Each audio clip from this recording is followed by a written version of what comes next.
Kembali lagi bersama channel kita semua. Jika Anda suka, jangan lupa komen, like dan subscribe, juga bila Anda berkenan. Nyalakan juga tombol subtitle di pojok kanan atas. Selamat membaca dan mendengarkan. Kaisar Dewa Abadi Zhang bagian 11. Tidak bersujud. Di arena bela diri, Zhang Ruoshen dan Situ Linjiang bertarung dengan sengit, bayangan pedang dan tombak saling beradu dengan ledakan keras yang memekakkan telinga. Bang! Situ Linjiang menggenggam tombaknya dengan kedua tangan, menghantam tanah, menghancurkan lempengan batu menjadi puing-puing. Dengan sekali sentakan tombak, puing-puing itu beterbangan ke arah Zhang Ruoshen. Bang!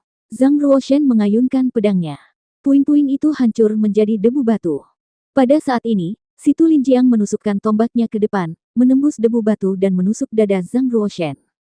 Tepat ketika Situ Linjiang mengira kemenangan sudah pasti, pandangannya kabur. Sebuah pedang melesat melewatinya dengan kecepatan yang begitu tinggi hingga hanya kilatan biru kehijauan yang terlihat. Kemudian, ia merasakan sakit di pergelangan tangannya, dan tombak hitam legam itu terlepas dari tangannya. Serangan Zhang Ruoshen sebelumnya meninggalkan bekas darah samar di pergelangan tangannya, hampir memotong tangan kanannya. Aku belum kalah. Saat tombak itu beterbangan, Situ Linjiang kehilangan akal sehatnya sejenak sebelum menyerang Zhang Ruoshen, meninju wajahnya. Ia ingin mengubah kekalahan menjadi kemenangan. Mau bertarung lagi. Zhang Ruoshen, dengan pedang di satu tangan dan telapak tangan di tangan lainnya, melengkungkan tubuhnya dan menyerbu ke depan, melancarkan serangan telapak tangan pertama dari jurus Gajah Naga Prajna, gajah barbar melaju di bumi. Dengan satu serangan, ia melepaskan kekuatan 16 ekor lembu. Bersamaan dengan itu, lengan Zhang Ruoshen bergetar, dan pedang air giok mengeluarkan teriakan tajam. Bagaikan pelangi yang menembus matahari, pedang itu menembus udara, menciptakan 7 bayangan pedang. Jurus pedang hati surgawi, bunga plum penghancur hati surgawi.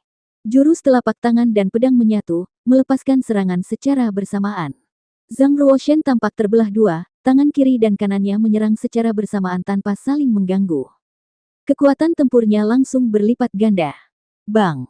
Tinju Situ Linjiang berbenturan dengan telapak tangan Zhang Ruoshen. Ia agak terkejut mengetahui bahwa kekuatan telapak tangan Zhang Ruoshen begitu dahsyat hingga bisa menyaingi kekuatannya sendiri. Anda tahu, ia melesat dengan kekuatan 16 ekor lembu. Mungkinkah Zhang Ruoshen juga melontarkan kekuatan mengerikan seperti itu? Sebelum Situ Linjiang sempat berpikir, pedang Zhang Ruoshen kembali menusuk. Wosh! Energi pedang yang tajam menembus leher Situ Linjiang, meninggalkan bekas pedang berwarna merah tua. Zhang Ruoshen terkadang menggunakan telapak tangannya, terkadang menggunakan pedangnya, memaksa Situ Linjiang terus mundur. Situ Linjiang belum pernah melihat orang yang mampu memisahkan tangan kiri dan kanannya tanpa terluka sama sekali. Seolah-olah ia sedang melawan dua Zhang Ruoshen sekaligus, dan pertarungan menjadi semakin pasif. Tak lama kemudian, dua luka pedang lagi muncul di tubuhnya. Aku kalah. Situ Linjiang mengambil inisiatif untuk mengaku kalah dan tidak berniat bertarung lagi. Zhang Ruoshen segera berhenti, menarik kembali pedang yang hendak ditusukkan, dan berencana meninggalkan arena bela diri. Situ Linjiang bertanya, aku ingin tahu bagaimana kau bisa melakukan dua hal sekaligus. Satu tangan menggunakan telapak tangan, yang lain memegang pedang. Zhang Ruoshen berbalik, menatap Situ Linjiang, dan berkata, ketika kekuatan mentalmu mencapai tingkat tertentu, kau tidak hanya bisa melakukan dua hal sekaligus, tetapi kau bahkan bisa melakukan 3 atau 4 hal sekaligus. Apakah prajurit juga perlu mengembangkan kekuatan mental mereka? Tanya Situ Linjiang dengan bingung. Jika kau bersedia berkultivasi, kau bisa memilih untuk melakukannya. Jika kau tidak mau, kau tidak harus melakukannya. Pilihan sepenuhnya ada di tanganmu, kata Zhang Ruoshen dengan tenang. Di alam Kunlun, hanya para pemurni senjata, alkemis, ahli binatang buas, dan sejenisnya yang mengembangkan kekuatan mental. Itu karena hanya dengan kekuatan mental yang kuat seseorang dapat mengukir prasasti dan memurnikan harta serta ramuan bela diri sejati. Lebih lanjut, hanya dengan mengukir prasasti pada tubuh binatang buas, mereka dapat dijinakkan dan diubah menjadi tunggangan dan binatang perang. Karena itu membuang terlalu banyak waktu untuk berlatih bela diri. Umumnya, para prajurit tidak mengembangkan kekuatan mental mereka. Faktanya, seiring dengan peningkatan kultivasi bela diri, kekuatan-kekuatan mental seorang prajurit juga akan meningkat, tetapi laju peningkatannya cukup lambat. Jika seorang pendekar tidak secara sengaja mengembangkan kekuatan mental, ia baru dapat mencapai tingkat kemampuan multitasking setelah mencapai alam surgawi ekstrim. Di kehidupan Zhang Ruoshen sebelumnya, saat berlatih bela diri, ia juga mengembangkan kekuatan mental. Lebih dari itu, kekuatan mentalnya mencapai tingkat yang sangat tinggi. Terlahir kembali di tubuh ini, meskipun kultivasinya telah hilang, kekuatan mentalnya tetap terjaga. Dengan kekuatan mental Zhang Ruoshen saat ini, apalagi multitasking, ia bahkan dapat melakukan 3 hal sekaligus. Ketika Si Tulinjiang secara sukarela mengakui kekalahan, suara trompet keong dan genderang perang langsung menggema di luar tempat latihan, menandai berakhirnya penilaian akhir tahun ini. 5 peraih peringkat teratas dalam penilaian akhir tahun ini, dari peringkat pertama hingga kelima, adalah Zhang Ruoshen, Si Tulinjiang, Sue Kai, Pangeran Kelima, dan Lin Ningxian. Selain perjalanan ke kolam Dewa Buas untuk berlatih, 5 anak ajaib teratas juga menerima hadiah tambahan. Hadiah Zhang Ruoshen adalah zirah pertempuran tingkat harta karun bela diri sejati tingkat 6, yang disebut zirah unicorn es dan api. Konon, zirah ini dibuat dari sisik unicorn yang legendaris, Raja Binatang Buas. Zirah ini sangat berharga dan memiliki kekuatan pertahanan yang luar biasa. Dengan nilai yang sama, zirah ini jauh lebih berharga daripada senjata tempur. Zirah tingkat harta karun bela diri sejati tingkat 6 tidak diragukan lagi nilainya sama dengan senjata tempur tingkat harta karun bela diri sejati tingkat 7. Zirah unicorn es dan api ini setidaknya bernilai 1 juta koin perak, sebanding dengan gulungan seni bela diri spiritual tingkat rendah. Bahkan keluarga kerajaan dari Komando Yunwu pun tidak memiliki harta karun seperti itu. Hadiah yang begitu besar untuk peraih peringkat teratas dalam penilaian akhir tahun. Zhang Ruoshen terkejut dan melirik Raja Yunwu yang berdiri di atas. Ia langsung mengerti. Perlu diingat, ia adalah pewaris pangeran wilayah Yunwu. Sekalipun zirah unicorn es dan api dianugerahkan kepadanya, itu tetaplah harta kerajaan. Seandainya Si Tulinjiang memenangkan juara pertama, hadiah yang akan diterimanya tentu bukan harta karun dengan kualitas yang sama. Lebih lanjut, Pangeran wilayah Yunwu kemungkinan besar menghadiahkan zirah unicorn es dan api kepada Zhang Ruoshen sebagai cara untuk menebus utangnya selama bertahun-tahun. Zirah unicorn es dan api pada dasarnya adalah sebuah zirah, yang hanya menutupi tubuh bagian atas. Ketika Zhang Ruoshen menyalurkan ki sejatinya ke dalam zirah itu langsung memancarkan cahaya biru dan merah tua yang samar, memancarkan kekuatan es dan api. Melihat Zhang Ruoshen mengenakan zirah unicorn es dan api, ratu yang duduk di atasnya merengut, wajahnya muram, dengan kilatan pembunuh di matanya. Ia berdiri, mengibaskan lengan bajunya, dan berjalan pergi, dengan sosok yang dingin dan arogan. Saat ini, Pangeran Kelima dan Pangeran Keenam menatap Zhang Ruoshen dengan iri. Pangeran Kelima, yang dipenuhi kebencian, mencibir, memangnya kenapa kalau dia menunjukkan bakat kultivasi. Semakin tinggi bakatnya, semakin cepat dia mati. Tunggu saja. Ratu tidak akan membiarkannya dewasa. Seberapapun berbakatnya dia masih jauh di belakang saudara ketujuh. Hahaha. Bahkan wanita yang dicintainya menikahi saudara ketujuh sebagai selir. Apa yang bisa dibanggakan? Pangeran Keenam mencibir. Sebenarnya, mereka hanya iri pada Zhang Ruoshen. Kecemburuan melahirkan kebencian. Kolam Dewa Barbar adalah salah satu harta paling berharga keluarga kerajaan. Selama beberapa generasi, para prajurit tangguh telah menghabiskan ratusan tahun menangkap puluhan ribu binatang buas, mengumpulkan darah mereka ke dalam kolam yang luas. Kolam ini adalah kolam Dewa Barbar. Hanya orang-orang dengan bakat luar biasa yang dapat masuk dan berkultivasi di dalamnya. Kolam Dewa Barbar terletak di bawah Istana Kaisar. Setiap tahun, selama upacara pengorbanan agung yang diadakan di istana, binatang buas dibantai, dan darah mereka mengalir langsung ke kolam Dewa Barbar, mengisinya kembali dengan darah segar. Justru karena kolam Dewa Barbar dipenuhi dengan darah pengorbanan, kolam ini telah membangkitkan kekuatan misterius. Para prajurit muda yang memasuki kolam Dewa Barbar untuk berlatih dapat menyerap esensi darahnya, memperkuat tubuh bela diri mereka dan membantu mereka mengembangkan lebih banyak pembuluh darah. Semakin berbakat seorang prajurit, semakin besar manfaat yang mereka terima. Zhang Ruoshen, Si Tulinjiang, Sue Kai, Pangeran Kelima, dan Lin Ningxian, dipimpin oleh Master Kekaisaran, tiba di Istana Para Kaisar. Untuk memasuki Istana Para Kaisar, seseorang harus bersujud kepada para kaisar dan Raja Agung Alam Kunlun sepanjang sejarah sebagai tanda penghormatan kepada para leluhur. Terutama permaisuri yang perkasa dan berbudi luhur. Yang mulia, Permaisuri Qiyao. Kuasai dunia. Awet muda dan abadi. Master Kekaisaran berdoa dengan lantang sambil berlutut dan bersujud dengan hikmat. Permaisuri Qiyao. Kuasai dunia, kuasai segala penjuru. Awet muda dan abadi. Kemudian, Situ Linjiang, Sue Kai, kelima pangeran, dan Lin Ningxian juga melantunkan mantra dengan lantang, lalu berlutut dan bersujud di hadapan patung batu permaisuri Qiyao. Hanya Zhang Ruoshen yang tetap berdiri, tak bergerak. Tatapannya tak menunjukkan rasa hormat, hanya api kebencian yang membara. Qiyao, tunggu saja. Saat aku mencapai potensi penuhku, itulah hari aku akan datang menemuimu. 800 tahun. Kau mungkin belum tahu, tapi orang yang kau bunuh 800 tahun lalu telah hidup kembali. Master Kekaisaran berdiri dan melirik Zhang Ruoshen yang berdiri di belakangnya dengan tatapan tidak senang. Pangeran ke-9, mengapa kau tidak berlutut dan bersujud kepada permaisuri Qiyao? Aku hanya menyembah surga dan bumi, serta orang tuaku, bukan dia.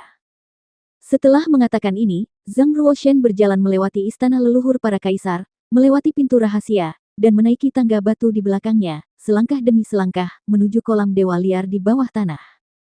Pangeran ke-5, Situ Linjiang, Sue Kai, dan Lin Ningxian berdiri dan melirik Zhang Ruoshen.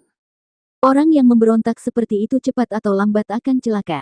Situ Linjiang menggelengkan kepalanya pelan. Setelah pertempuran mereka, Situ Linjiang masih mengagumi bakat bela diri Zhang Ruoshen. Namun, Zhang Ruoshen terlalu arogan. Ia bahkan tidak mau bersujud kepada permaisuri. Ia pasti akan menimbulkan masalah besar di masa depan. Apa yang bisa dibanggakan? Dia baru mencapai alam kuning tingkat minor.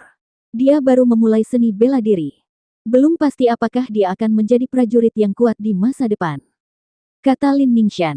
Kemudian, dipimpin oleh Master Kekaisaran, Pangeran ke-5, Situ Linjiang, Sue Kai, dan Lin Ningxian menuruni tangga batu dan memasuki dunia bawah tanah yang dipenuhi aroma darah. Di tengah dunia bawah tanah ini, sebuah kolam suci berwarna merah darah yang luas digali, dengan panjang dan lebar lebih dari 100 meter. Air berwarna merah darah bergolak tanpa henti, mengaduk gelombang darah.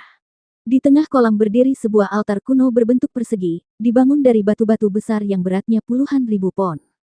Setiap batu diukir dengan teks dan ilustrasi pengorbanan. Panggung itu menjulang ke atas, terhubung ke altar di atas tanah. Masuklah ke kolam dewa barbar sekarang untuk berkultivasi. Ingat, esensi darah di dalamnya sangat kuat. Jika kalian benar-benar tak sanggup, segera tinggalkan kolam. Jangan memaksakan diri. Melakukannya dengan paksa bisa membahayakan nyawa kalian, kata Master Kekaisaran dengan tegas. Zhang Ruoshen, Lin Ningxian, Situ Linjiang, Pangeran ke-5, dan Sue Kai, 5 jenius muda, memasuki kolam dewa liar satu demi satu. Air di kolam dewa barbar sangat panas, praktis air mendidih yang mampu memasak seseorang. Kelima jenius muda itu mengeluarkan suara teredam saat mereka menyentuh air. Kulit mereka langsung meleleh, dan kaki mereka berlumuran darah. Mereka menggertakkan gigi, menahan rasa sakit, dan segera mengalirkan ki internal mereka untuk melawan kekuatan esensi darah. Jika kalian menggunakan ki kalian untuk melawan kekuatan esensi darah, itu tidak akan bisa masuk ke tubuh kalian, kata Master Kekaisaran dengan tenang, berdiri di tepi kolam. Untuk mengakses kekuatan esensi darah dari kolam dewa liar, kelima jenius muda itu harus menarik kembali ki mereka yang telah dilepaskan. Rasa sakit itu kembali, begitu hebatnya hingga meridian mereka pun terasa tertusuk. Kekuatan mental Zhang Ruoshen begitu kuat sehingga ia dapat dengan jelas merasakan kekuatan esensi darah yang membakar menembus luka-lukanya, menyatu dengan darah dan tulangnya. Ini memang kekuatan esensi darah. Luar biasa. Dengan bantuan esensi darah, fisikku pasti akan meningkat pesat. Aku tidak boleh menyia-nyiakan kesempatan ini. Zhang Ruoshen perlahan menutup matanya dan berjalan menuju pusat kolam dewa liar. Semakin dekat ia ke pusat, semakin dalam airnya. Hanya dalam 10 langkah, air semerah darah itu mencapai pinggangnya. Semakin sering ia bersentuhan dengan air, semakin cepat ia menyerap kekuatan esensi darah. Di saat yang sama, rasa sakit di tubuhnya semakin hebat. Master Kekaisaran yang berdiri di tepi kolam memancarkan keterkejutan di matanya dan mendesah, sungguh tindakan yang mengesankan. Tekad yang kuat. Dia berani mencapai area tengah tepat setelah memasuki kolam dewa barbar. Ketika Pangeran ke-7 pertama kali memasuki kolam dewa liar untuk berkultivasi, dia menghabiskan 1 jam untuk beradaptasi dengan area bawah sebelum bertualang ke area tengah. Kolam dewa barbar dibagi menjadi 3 area bawah, area tengah, dan area atas. Area bawah adalah batas luar kolam dewa barbar. Bagian terdalam dari area bawah hanya mencapai lutut seorang prajurit. Umumnya, Prajurit yang memasuki kolam Dewa Barbar untuk pertama kalinya hanya berani berlatih di zona bawah, bukan zona tengah. Dalam 10 tahun terakhir, hanya Pangeran Ketujuh, ketika pertama kali memasuki kolam Dewa Barbar, yang memasuki zona tengah.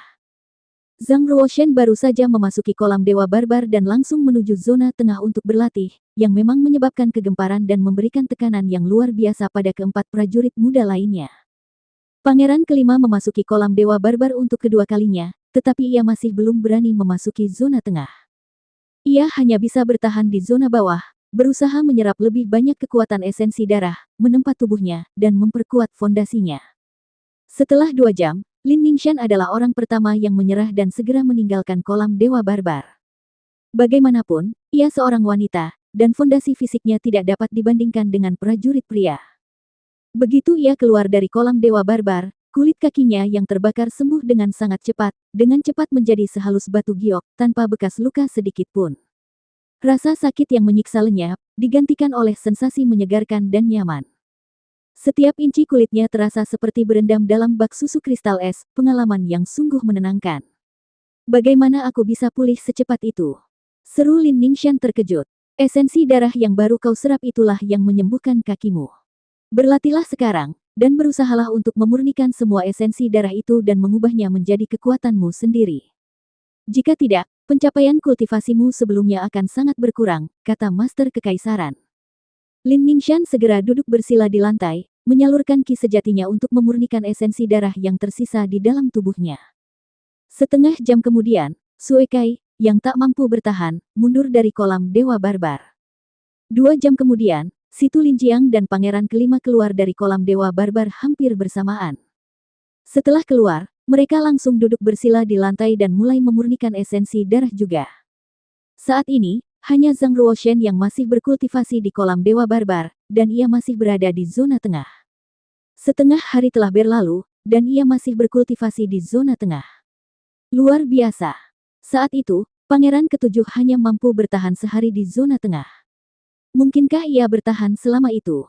Sang Master Kekaisaran, dengan tangan tergenggam di belakang punggungnya, mata dipenuhi rasa tak percaya. Di Komando Yunwu, Pangeran Ketujuh dianggap sebagai anak ajaib yang langka. Ia telah membuka tanda bela diri ilahi tingkat ke-7 pada usia 3 tahun, dan telah menempa tubuhnya dengan berbagai harta sejak kecil. Fondasinya kokoh, dan bakat serta pemahamannya tak tertandingi. Pangeran ke-9 baru membuka tanda bela diri ilahi pada usia 16 tahun. Bagaimana mungkin ia bisa dibandingkan? Lin Ningxian, Sue Kai, Si Tu Linjiang, dan Pangeran kelima memurnikan esensi darah yang tersisa di dalam tubuh mereka, secara signifikan memperkuat fisik mereka dan menuai manfaat yang signifikan. Mereka tetap berada di kolam Dewa Barbar, berdiri di tepinya, menatap Zhang Ruoshen. Ini pertama kalinya kita semua memasuki kolam Dewa Barbar, tapi mengapa ada perbedaan yang begitu besar? Si Tu Linjiang merasa tak percaya, kepercayaan dirinya merosot tajam. Ia yakin tekadnya luar biasa kuat, mampu menahan rasa sakit yang tak tertahankan bagi orang biasa, tetapi dibandingkan dengan Zhang Ruoshen, perbedaannya sangat mencolok. Sehari kemudian, Zhang Ruoshen masih berdiri kokoh di zona tengah kolam Dewa Barbar. Baru pada siang hari ketiga, Zhang Ruoshen muncul dari kolam. Kemudian, ia duduk bersila di lantai dan mulai memurnikan esensi darah yang tersisa di dalam tubuhnya. Setelah sepenuhnya memurnikan esensi darah di dalamnya, Zhang Ruoshen perlahan membuka matanya. Jejak samar darah mengalir melaluinya, lalu menghilang, mengembun kembali ke pupilnya. Kebugaran fisikku memang meningkat pesat. Dengan fisikku saat ini, jika aku mencapai titik tengah alam kuning, aku pasti bisa membuka 19 meridian, dan ada kemungkinan aku bahkan bisa membuka 20, pikir Zhang Ruoshen dalam hati. Setelah penilaian akhir tahun, selir Lin kembali ke Istana Yusu. Sekembalinya ke Istana Yusu, Zhang Ruoshen segera mengambil 10 botol giok kecil berisi cairan pembersih sumsum dari ruang dalam kristal ruang waktu dan menatanya dengan rapi. Saatnya mulai berjuang menuju tingkat tengah alam kuning. Zhang Ruoshen menelan bagian pertama cairan pembersih sumsum dan mulai membuka meridian ke-12-nya. Pada saat ini, Master Kekaisaran tiba di Istana Ratu dan melaporkan segala sesuatu tentang kolam Dewa Barbar. Bang! Ki putih memancar dari kelima jari ratu, memecahkan gelas kaca berkeping-keping. Sungguh luar biasa. Dia ternyata telah berkultivasi di tingkat tengah kolam Dewa Barbar selama 2,5 hari. Dia pasti sangat berbakat. Tidakkah dia mengerti prinsip pohon yang tumbuh di hutan akan hancur oleh angin? Kata Ratu dengan muram. Guru Kekaisaran memperingatkan, Ratu, penilaian akhir tahun baru saja selesai. Jika sesuatu terjadi pada Pangeran ke-9, Yang Mulia pasti akan mencurigai Anda. Ratu mencibir, apa kau pikir aku sebodoh itu? Dia tidak boleh disentuh selama di istana. Tapi begitu dia pergi, bahkan jika dia terbunuh, itu sama sekali bukan salahku. Guru Kekaisaran melanjutkan, sebenarnya, betapapun berbakatnya Pangeran ke-9, dia hanya berada di ekstrim minor alam kuning. Dia tidak bisa dibandingkan dengan Pangeran ke-7, dan perkembangannya di masa depan masih belum pasti. Ratu, sama sekali tidak perlu. Ratu menyela Master Kekaisaran dan berkata dengan dingin, siapapun yang mengancam tahta Pangeran ke-7 harus mati. Justru karena dia belum dewasa, dia harus disingkirkan untuk mencegah masalah di masa mendatang. Akhirnya berhasil menembus alam kuning tingkat menengah, dan seperti dugaan, hanya membuka 19 meridian. Setelah 3 hari berkultivasi, Zhang Ruoshen berhasil membuka 8 meridian lagi, akhirnya mencapai alam kuning tingkat menengah. Qi yang bergejolak mengalir deras melalui 19 meridian, memenuhi seluruh tubuhnya dan menyatukannya. Kekuatan yang luar biasa dahsyat terpancar dari meridian-meridian tersebut. Pangeran kelima baru membuka 12 meridian ketika mencapai alam besar.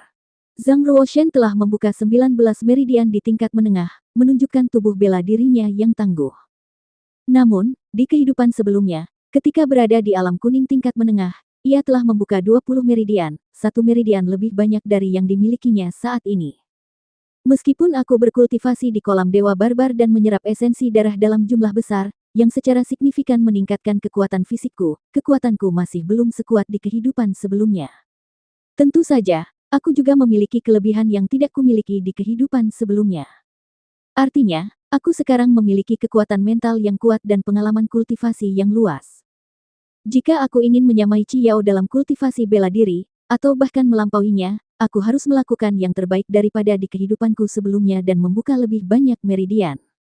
Karena itu, aku harus membuat tubuhku lebih kuat, lebih tangguh daripada di kehidupanku sebelumnya, dan membuka ke-36 meridian yang ditunjukkan dalam Peta Meridian, Sutra Kaisar 9 Surga yang cerah.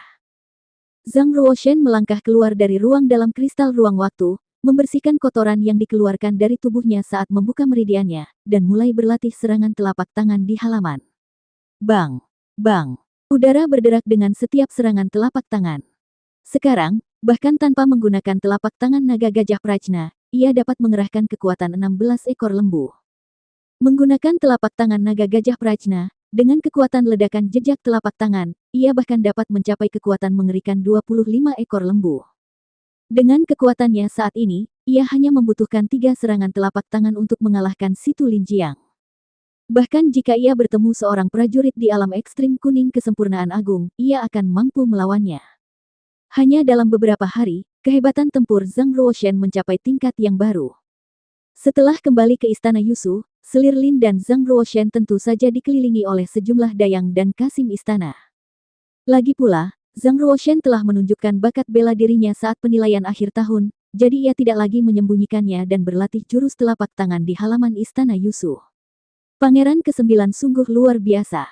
Konon, bahkan pangeran ke-5 dan ke-6 pun tak bisa menandingi. Sekarang semua orang di istana mengatakan bahwa pangeran ke-9 adalah seorang jenius bela diri, layak dibandingkan dengan pangeran ke-7.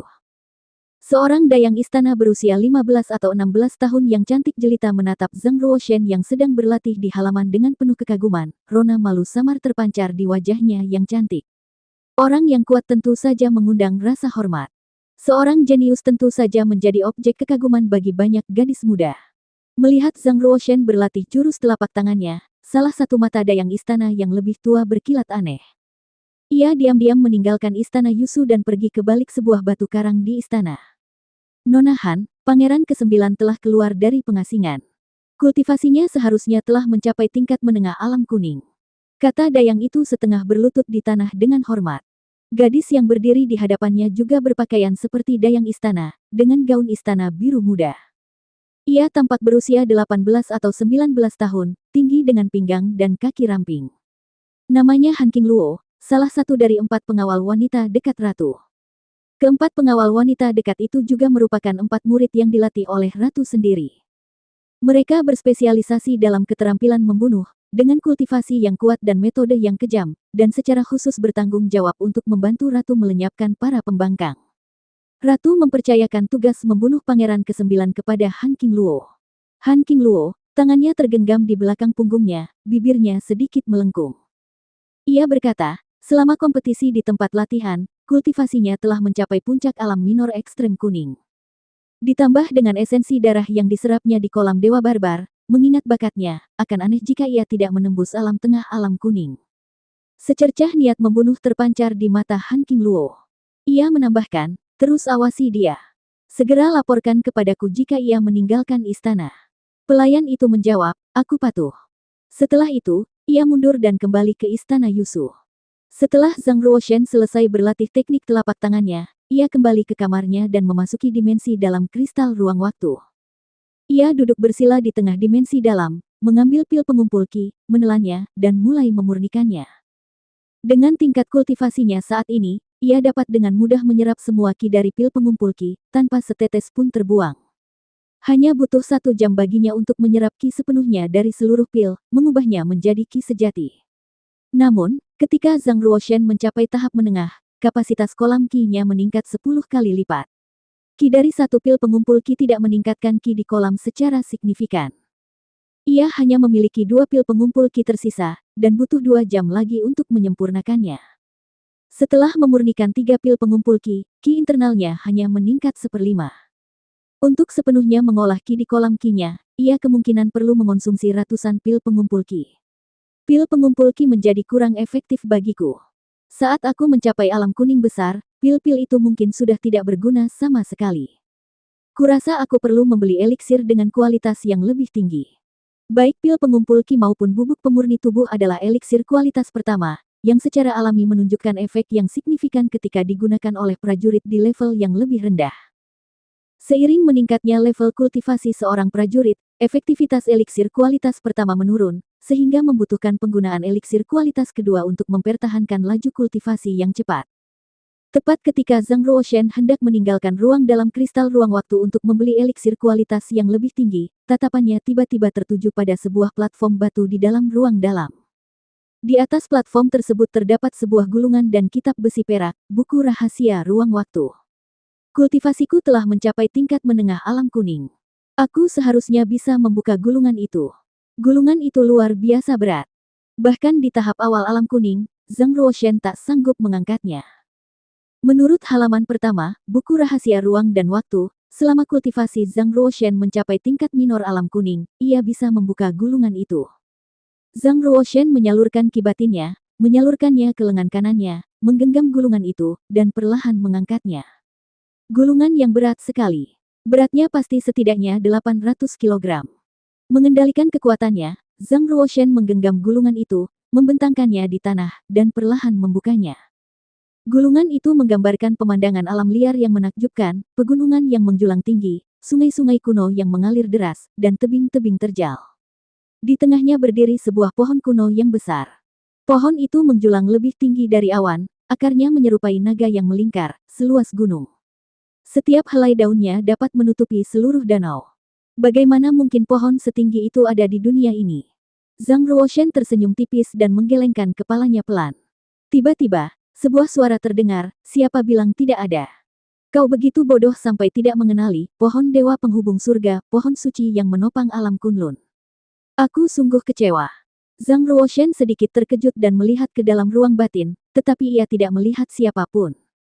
Dari mana suara itu berasal? Siapa yang bicara? Tanya Zhang Ruoshen dengan suara berat, diam-diam waspada. Suara itu terdengar lagi, berkata, tidakkah kau lihat aku ada di dalam lukisan ini? Di dalam lukisan. Zhang Ruoshen bahkan lebih terkejut. Kau adalah pohon dewa penghubung surga. Namun, catatan sejarah menunjukkan bahwa pohon dewa penghubung surga ditebang pada abad pertengahan. Pada abad pertengahan, suara itu terdengar lagi. Zhang Ruoshen mengangguk dan berkata, 100.000 tahun telah berlalu sejak abad pertengahan. Jadi, apakah kau benar-benar pohon dewa penghubung surga? Apakah pohon dewa penghubung surga yang legendaris itu benar-benar ada? Pemilik suara itu mendesah dan berkata, bagaimana mungkin? Bukankah kau bilang pohon dewa penghubung surga telah ditebang? Bagaimana mungkin aku menjadi pohon? Lalu siapa kau? Zhang Ruoshen menatap gulungan itu dan bertanya lagi. Aku bukan manusia, kata suara itu. Zhang Ruoshen tak bisa berkata-kata. Suara itu terdengar lagi, berkata, aku seekor kucing. Kemudian, suara itu melanjutkan, jangan remehkan aku. Aku memiliki gelar yang gemilang, Kaisar Pembantai Surga dan Bumi. Kekuatan besar sepertiku tak terhapuskan oleh waktu. Bahkan setelah 100.000 tahun, aku akan meninggalkan jejak yang jelas dalam buku-buku sejarah. Anak muda, kau pasti pernah mendengar tentangku, kan? Tidak. Zhang Ruoshen berpikir sejenak, lalu menggelengkan kepalanya. Tiba-tiba, Zhang Ruoshen melihat sesuatu di dalam gulungan itu. Di bawah pohon dewa penghubung surga, memang terdapat seekor anak kucing hitam seukuran sebutir beras. Tanpa melihat lebih dekat, ia akan sama sekali tak terlihat. Kau kucing atau lukisan? Zhang Ruoshen merasa ada yang janggal. Suara itu berkata, hei. Aku sudah bilang sebelumnya, aku Kaisar Pembantai, Pembantai Surga dan Bumi. Dulu, aku melakukan beberapa kesalahan, itulah sebabnya aku disegel di dunia gulungan itu. Sekarang, hanya kau yang bisa melepaskanku. Kenapa aku bisa melepaskanmu? Tanya Zhang Ruoshen. Karena kau telah mengaktifkan segel ilahi ruang waktu, yang memungkinkanmu memanfaatkan kekuatan ruang dan menghancurkan segel dunia gulungan itu. Kau tahu, sepanjang sejarah, hanya 3 atau 5 orang yang pernah mengaktifkan segel ilahi ruang waktu. Anak muda, kau sangat beruntung. Kata suara itu. Zhang Ruoshen akhirnya mengerti apa yang sedang terjadi. Ia tersenyum dan berkata, tapi kenapa aku harus melepaskanmu dari gulungan? Biksu suci Sumi menyegelku dalam lukisan ini, memintaku untuk bertobat dengan tulus dan menghapus kebiasaan burukku. Jika aku bertemu dengan prajurit lain yang memiliki segel ruang waktu, aku harus membantunya mengolah kodeks rahasia ruang waktu dan menjadi prajurit yang tak tertandingi. Suara itu melanjutkan, katakan padaku, jika kau tidak melepaskanku, bagaimana aku bisa mengajarimu mengolah kodeks rahasia ruang waktu? Jika aku tidak mengajarimu mengolah kodeks rahasia ruang waktu, bagaimana kau bisa menjadi prajurit yang tak tertandingi? Kau disegel dalam lukisan oleh Biksu Suci Sumi. Zhang Ruoshen merasa kata-kata kucing itu agak tidak dapat diandalkan. Biksu Suci Sumi telah menyegelnya dalam lukisan karena alasan yang sangat serius, jelas bukan sekadar kesalahan kecil. Biksu Suci Sumi juga telah mengaktifkan segel ruang waktu, dan kodeks rahasia ruang waktu ditulis olehnya. Pada abad pertengahan, Biksu Suci Sumi adalah orang suci yang terkenal, dan terdapat catatan sejarah tentangnya. Suara itu mendesah, selain Biksu Suci Sumi, siapa lagi di dunia ini yang bisa melepaskan kekuatan ruang dan waktu? Hanya dia yang bisa menciptakan dunia di dalam gulungan.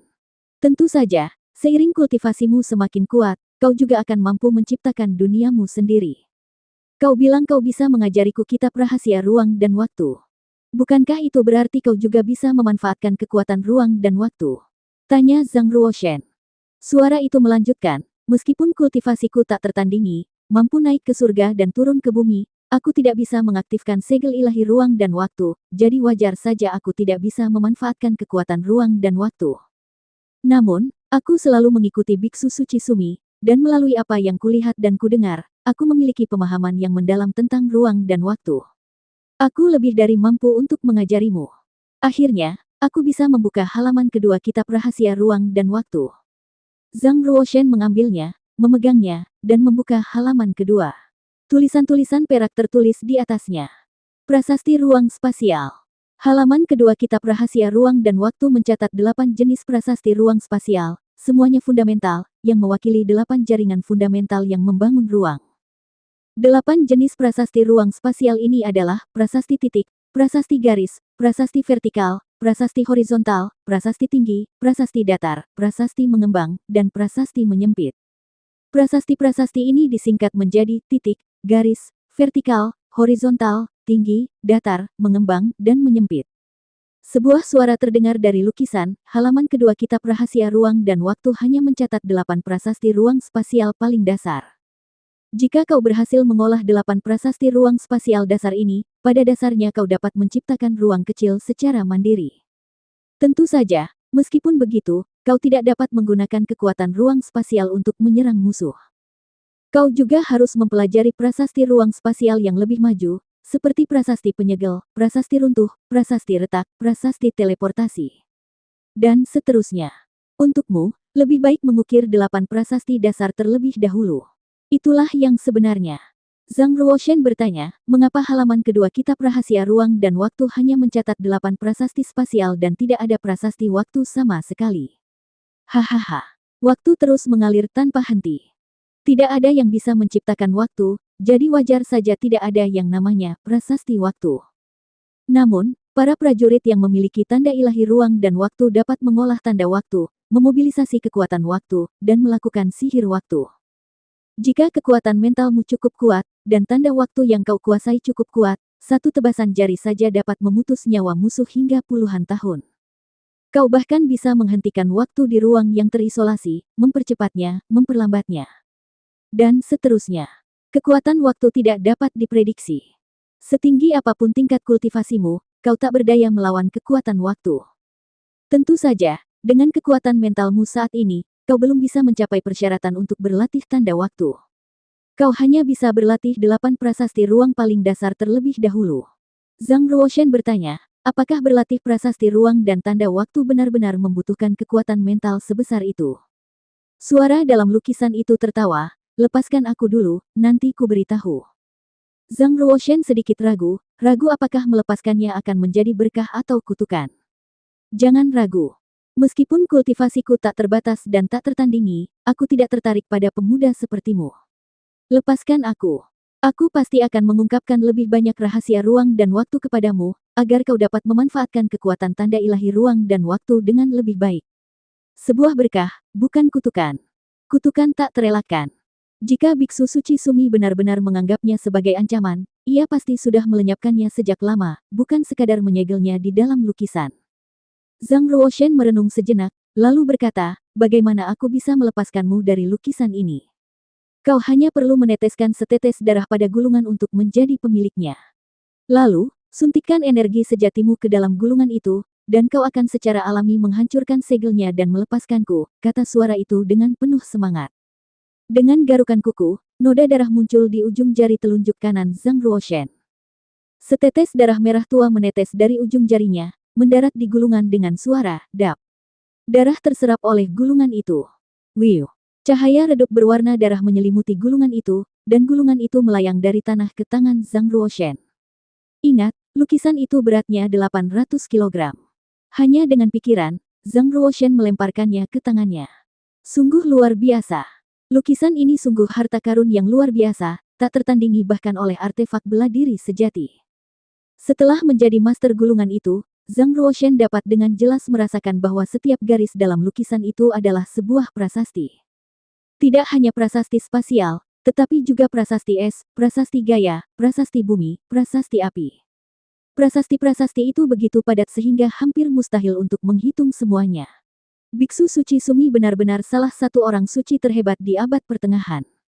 Hanya satu lukisan yang ia ciptakan ini melampaui pemahaman biasa.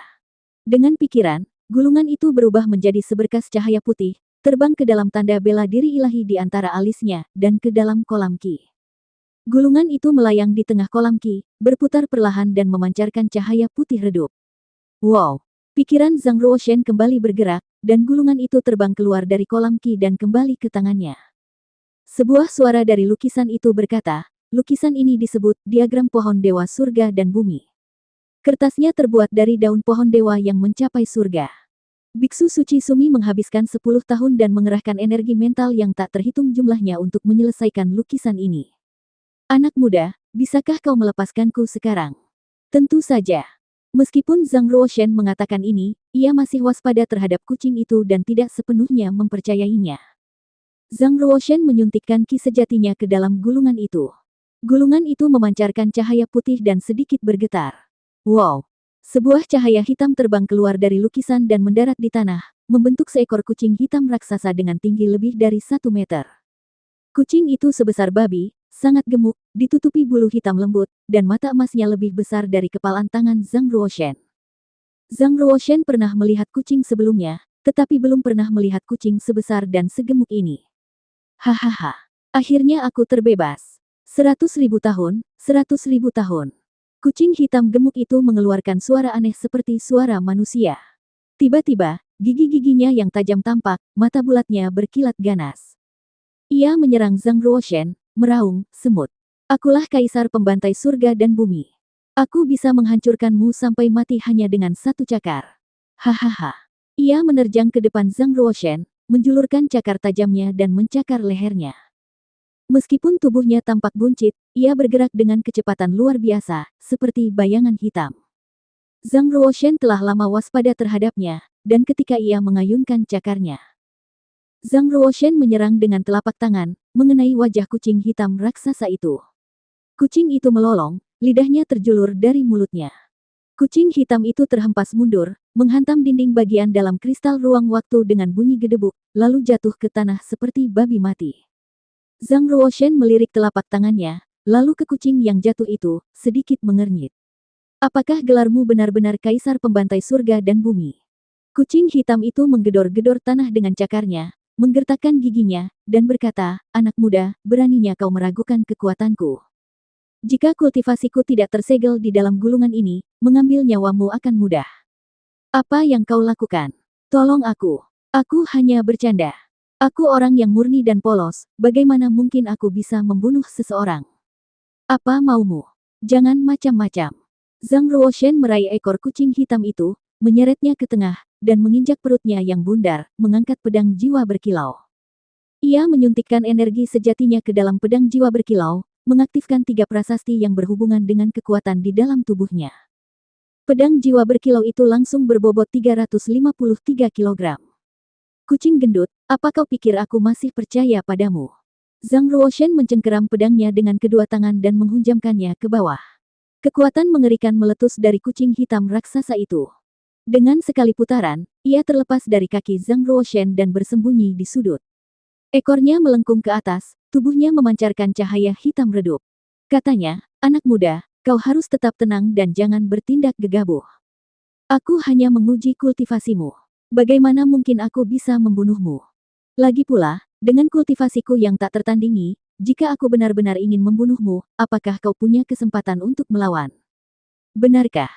Zhang Ruoshen, memegang pedang berkilau jiwa, melangkah ke arah kucing hitam raksasa itu dan mengayunkannya. Sialan! Apa kau benar-benar pikir aku takut padamu? Jika kita benar-benar harus bertarung, aku belum tentu lebih lemah darimu. Kucing hitam raksasa itu menjulurkan cakar tajamnya dan meraih pedang berkilau jiwa, sambil mengeluarkan raungan yang memekakkan telinga, meong. Bersambung.